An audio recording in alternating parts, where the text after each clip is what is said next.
And so that pretty much launched me in the directions that I took. But yeah, I think over time I started to see the issues evolve. I realized over time that there were things in my childhood, primarily, that were not the common experience of a lot of kids, and only over time did I start to realize the impact that had on me. And really, it's been a lifelong journey of recognizing and overcoming some of that developmental trauma that I went through. So, what we need to be is very intentional about how we train these models to reflect our values. And I think one of the opportunities that AI presents to us is for all of us to be very intentional about what values we want to propagate, not just as people, but into our younger generation. Just like the phone, AI is a new tool. What am I going to do with it? And that, if I may, just really brings back a very important and critical element of this. You got to be able to ask yourself, what am I wanting to create? What is it that I want to happen? Imagine if I had a magic wand, what would I build? What world would I create? In Youth We Trust sits down with successful entrepreneurs, business leaders, educators, and others from around the world. We spotlight how individuals and organizations are shaping a better world, directly or indirectly, for the coming generations through their focus on sustainability, equity, education, and more to empower young people to create the future they deserve. And now, in Youth We Trust. Good morning, George. I'm delighted to have you on the show in Youth We Trust. Good morning. Great to be here. Thank you, Prashant. George, you have a terrific background. You're at the moment at the forefront of solving problems in AI at Microsoft. As you know, Lumi is a platform where we are giving young people a chance to solve problems of global importance, but also through that build the skills that will actually take humanity forward, not just themselves. So I'll just, if you're okay, I'll take you right at the deep end. Yeah, let's do it. So George, let's because this is about young people. Let's go to when you were a young person. Were you at that point in time bothered by any problem or problems that you really wanted to solve? And if so, what was your quest at that time? Yeah.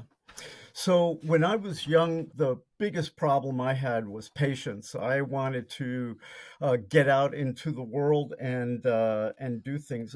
When I was 9 years old, I remember sitting on the sidewalk. I grew up in Las Vegas, and I was sitting on the sidewalk looking up at the moon because Neil Armstrong was landing on the moon that evening or afternoon, and I'm sitting there with binoculars trying to see if I saw something. So that was basically how I thought. I wanted to be out there. I wanted to be out in space. I wanted to be doing all of these great adventures, and I don't know that I knew the problems at the time. I just had limited ambition and desire to be out there. I think I realized the problems later on. At the time, it was just I wanted to be out on the edge of adventure, and so that pretty much launched me in the directions that I took. But yeah, I think over time I started to see the issues evolving. And what issues did you see? One issue that is very personal to me, and just to be clear, I'm speaking for myself. This is my own personal opinion and thoughts, not those speaking for Microsoft. I realized over time that there were things in my childhood, primarily, that were not the common experience of a lot of kids, and only over time did I start to realize the impact that had on me. And really, it's been a lifelong journey of recognizing and overcoming some of that developmental trauma that I went through. I remember in college, while I had just applied to my graduate program, and I pulled or requested all of the applications to be a mission specialist at NASA, and was really intent on doing it.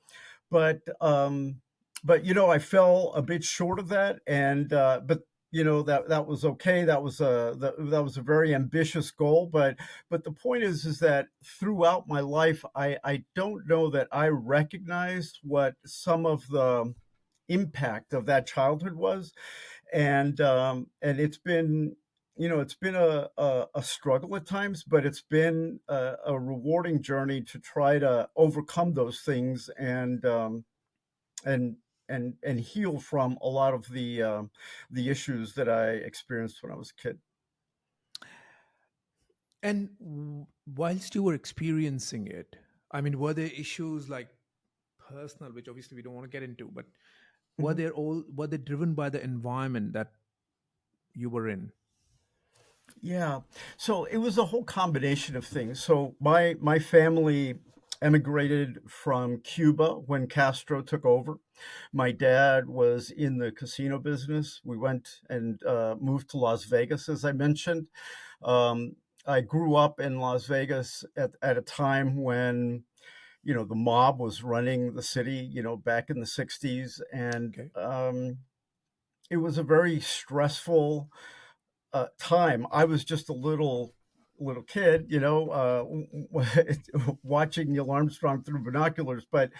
But in fact, there was a lot of stress in my family, and so all of that affected my ability to enter school and think and be calm and be able to absorb the lessons and the material. And the reason I bring that up, it is a bit personal, but the reason I bring it up is because later on, when I was a high school teacher, and I would talk to students and hear the things that they would share about their home experiences and stuff, it really connected for me the importance of being able to present yourself as a student at school in a state of mind that can absorb, that is calm, that is in a state that is open to learning. What I found later on, though, is that people bring a lot of stress and a lot of anxiety to things like math, and so much of my job was to get them to relax, to just enjoy what we're doing and not deal with all the fear that they had about the topic, or the anxiety they had about school, or whatever that may be. And honestly, it's been that series of experiences, first my own and kind of the struggles that I had going through school, and then watching students and how they respond to whatever the material is based on their home experience. So those are some of the things that formed my thinking about school and education. So now, if you look at, your AI is your profession; it's everywhere around Hmm. you. Before that, we've had social media, which has had a severe impact, you know, on people's mental health, but particularly the Hmm. young generation. Do you think that problem is getting worse, or do you think it's getting better with this all these technologies for young I people? actually think it. Oh, sorry. I actually think it's been getting worse for some time, and I hope that there are some things that I'm working on, and I know a number of people are working on to try to get it better. But I think initially the problem has gotten worse. I think social media, what social media does is it just amplifies whatever's there. It just turns the volume up to 10. And certainly the research speaks to this, but it seems to um, reward some of that negativity. So I've seen it in my own kids. I've seen it in some of their friends. You hear about it. You hear about the research. So I think the problem has unfortunately gotten worse. But I do believe that there's some hope. Of course, there's hope, but I think it depends upon the right actions that we take and we allow these young people to take, right? So, I mean, you said you have kids. Sure. I have 3 kids, 12, 17, and 20. There you go. Yeah. So, right in the middle of their Yes. education, right in Yep. the middle of this entire change in that's undergoing in society. So that's very personal because I have an 18 and a 14-year-old. Yeah. So you mentioned briefly you're doing various things which actually can give us hope. Please tell me a little bit more about what actions are you taking today to empower the next generation directly or indirectly, Yeah. George. Well, thank you. So I do believe that there's a lot of opportunity to have a very positive impact. I see my kids and their struggles, and I learn from that. So I think as parents, we have to be smart. But specifically regarding I do believe that there's a tremendous opportunity here. And if I may, let me give you a little bit of background of kind of how what I've learned and how AI then fits into this. So there's a lot of research around things like developmental trauma and everything that talks about how that trauma leaves imprints in your biology. It's not that you necessarily feel things that happened a long time ago, but it actually changes your biology and most specifically your neurochemistry and your electrochemistry in your brain.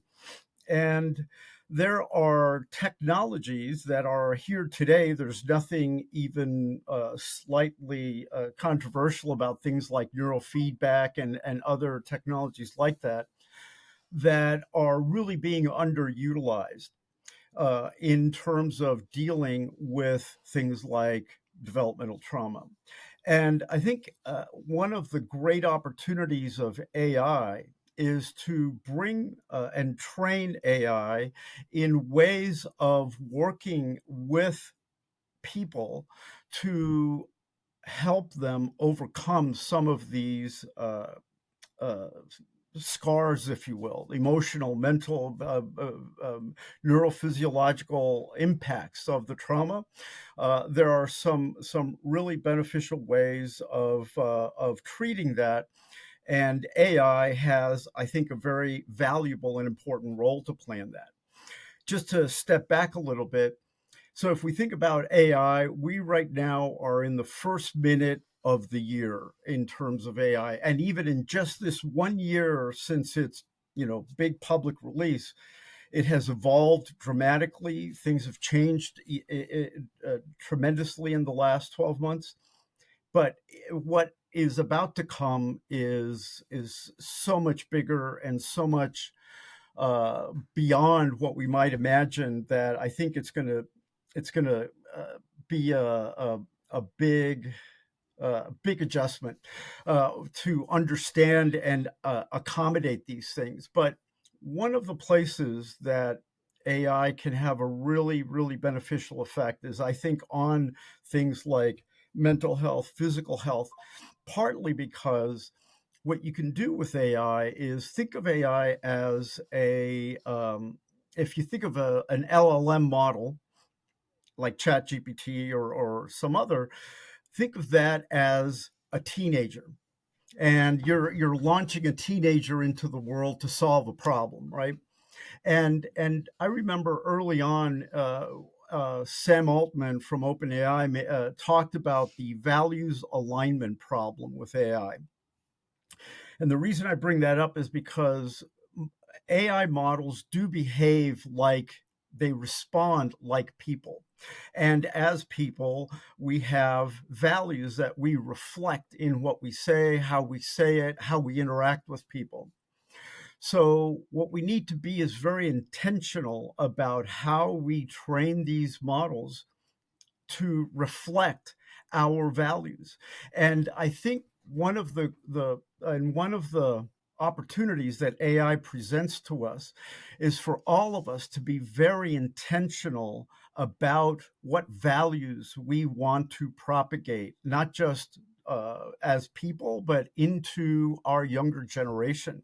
What are the principles, the values, the ideas, the strategies, the philosophy that we want to impart into that next generation?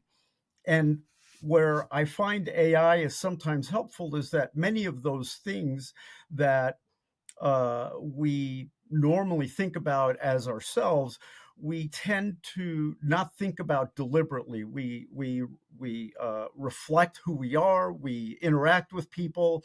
We manifest values, but we don't do it intentionally. And one of the things AI does is it really forces us to think about it because it's a very specific problem. But now we take that and we can now start to think about how do we want to impart in that the healing messages, the thought processes, the consideration needed to be able to help people and help our young people, most specifically, to engage the world and engage it in a positive and constructive way. So how about if we put an app, an AI model in that device that helps kids calm down when they arrive at school and just take a few minutes to calm themselves, to get themselves focused, to really be able to attend and open themselves to the lesson. I think little things like that, if we do it early, I think can have an enormous impact in kids' trajectories. And Yeah, of so there's course. an opportunity there to be intentional about these things. So that brings me to a different question. When I'm hearing Mhm. this, one of the things that AI is propagating is, or accelerating, is the digital divide. Now, this is all very good when people are in the West or in affluent parts of other parts of the world. But what about those who don't have access to this kind of technology? How is AI helping those, or can it? Yeah, well, I think it can. I do I certainly recognize what you're saying about the digital divide. I have spent a good bit of time in the Philippines, for example, where we had a number of centers for development and call center services. And while there certainly exists a considerable amount of poverty in some areas, the devices are becoming more and more ubiquitous. I think that has to be addressed, much like the laptop divide has been addressed, where we have developed very inexpensive machines that can be, solar or crank powered or solar powered, Mm. to be able to go anywhere, even where there is no electricity.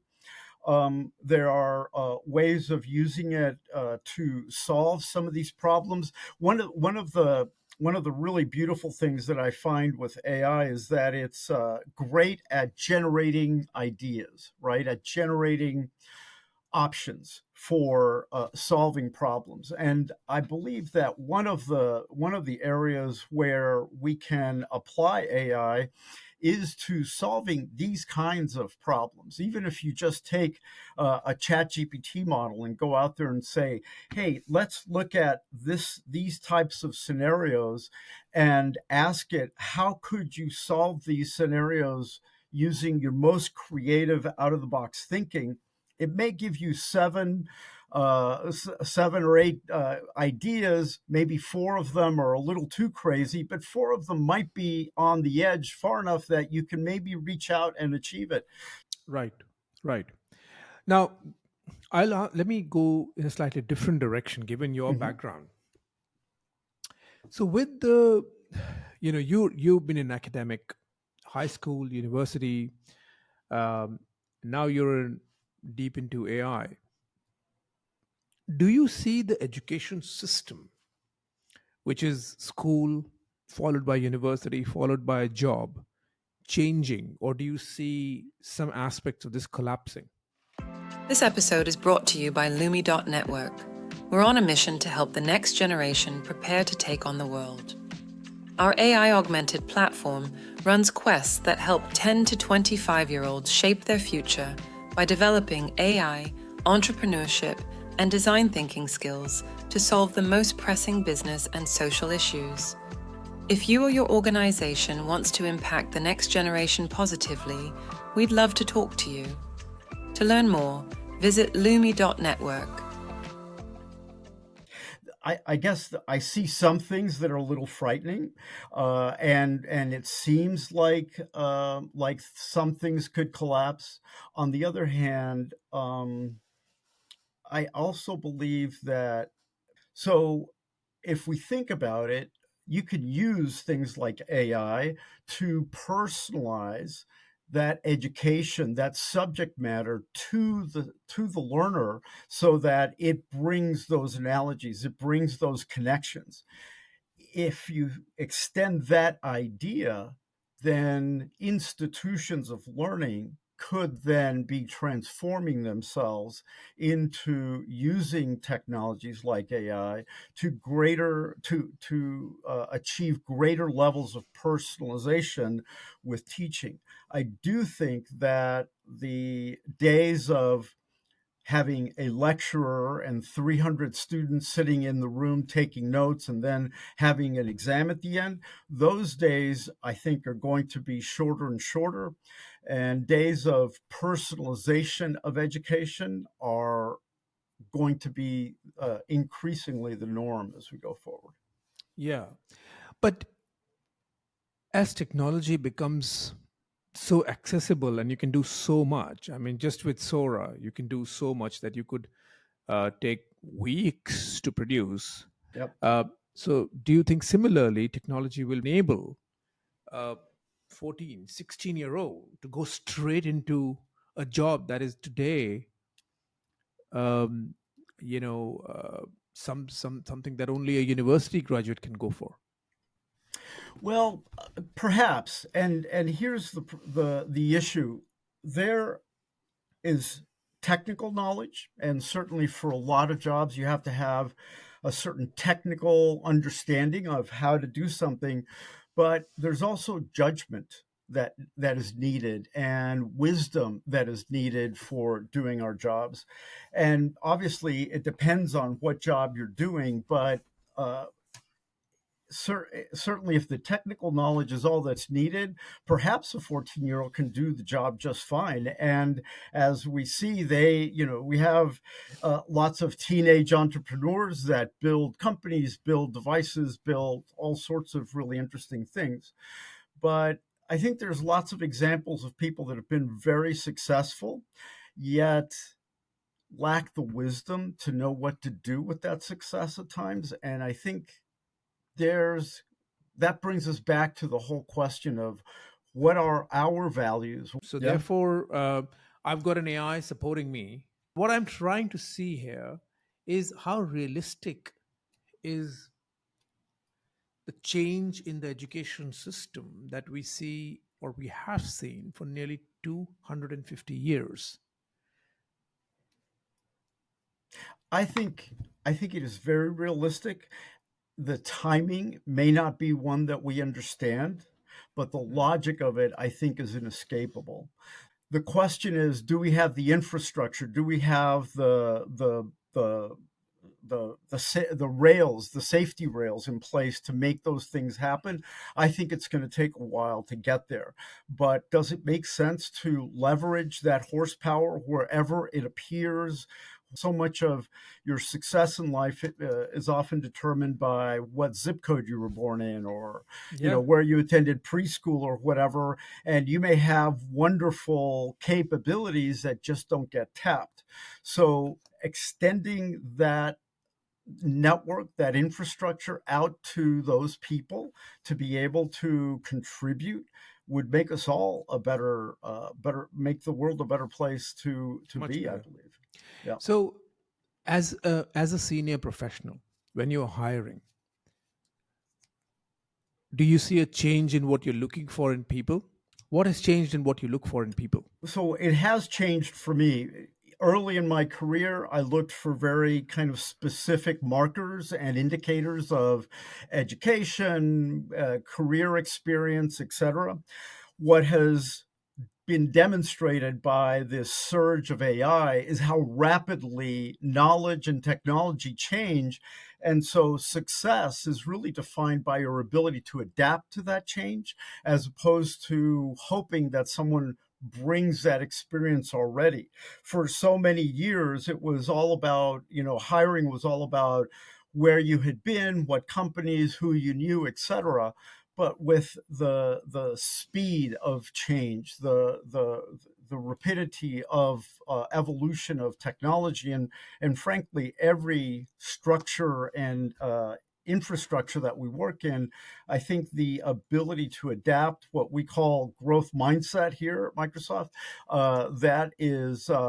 that is really critical for people, I believe, to continue to be successful and be able to then figure out how to take this new tool, because just like the phone, AI is a new tool. What am I going to do with it?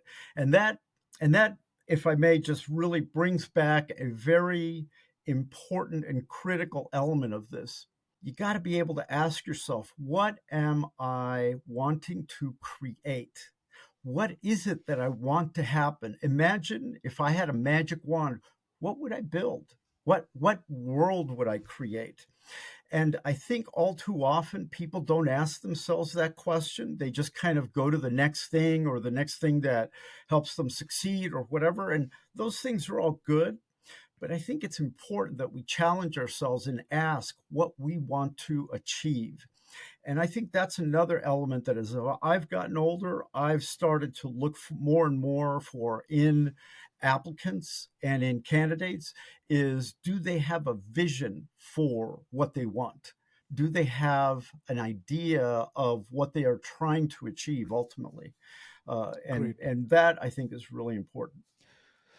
So we are running out of time. So therefore, let me take you a little bit into the future. And I keep putting you on the spot, and the question I have for you is: many a times when I am engaging with incumbents in education or industry, or indeed parents, their response sometimes is, we've seen this all before.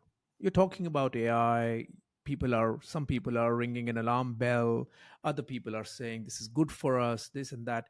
Didn't we all see that when we had the internet come along? What you, as a practitioner, what do you think? How disruptive is this technology compared to the advent of the internet? Yeah. Well, it's certainly, it would be great to have the precise magic ball to be able to predict that. I believe that it is going to be very disruptive. What I can't guarantee is the time frame, right? It's like, how quickly it gets adopted or how slowly. It's hard to tell. That will be up to the way people react, governments, if there are notable cases of good things or bad things, all of that will play a hand in timing. But the change is absolutely going to be there. And I think, like the internet, like phones, any of these things can be used for the benefit of humanity, or for the benefit of only the user or the creator of the technology. And I think that question should be asked early and often. What am I doing? What impact am I leaving behind? Am I helping other people?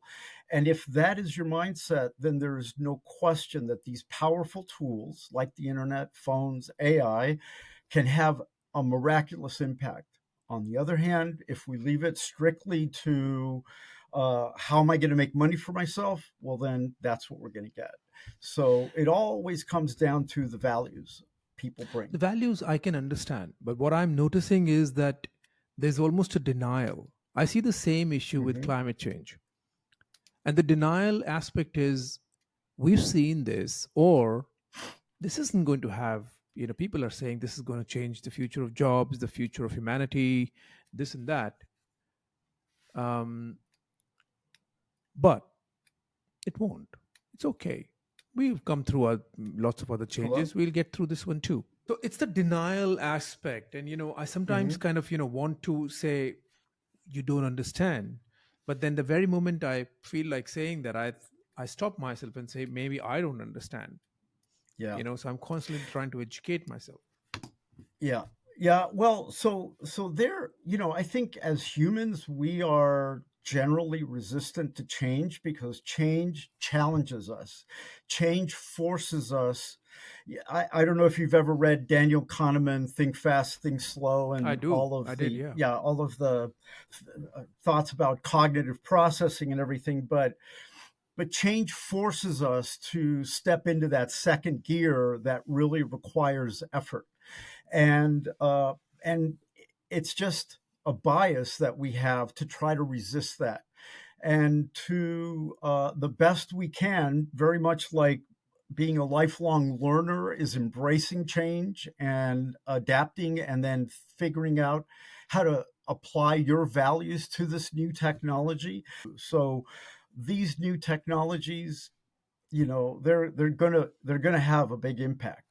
No, but we might have had the same reaction when Facebook first got created. I don't know, but the fact is, there's no way they don't have an impact, a sizable impact, given the effectiveness that they bring to so many different types of problems.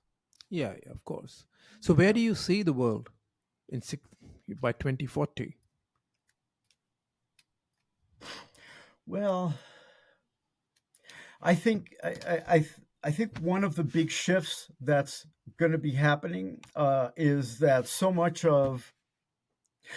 of the things that we engage with are going to be represented to us in this type of AI uh, interaction. So many of our jobs are going to become things that look much more like prompt engineering.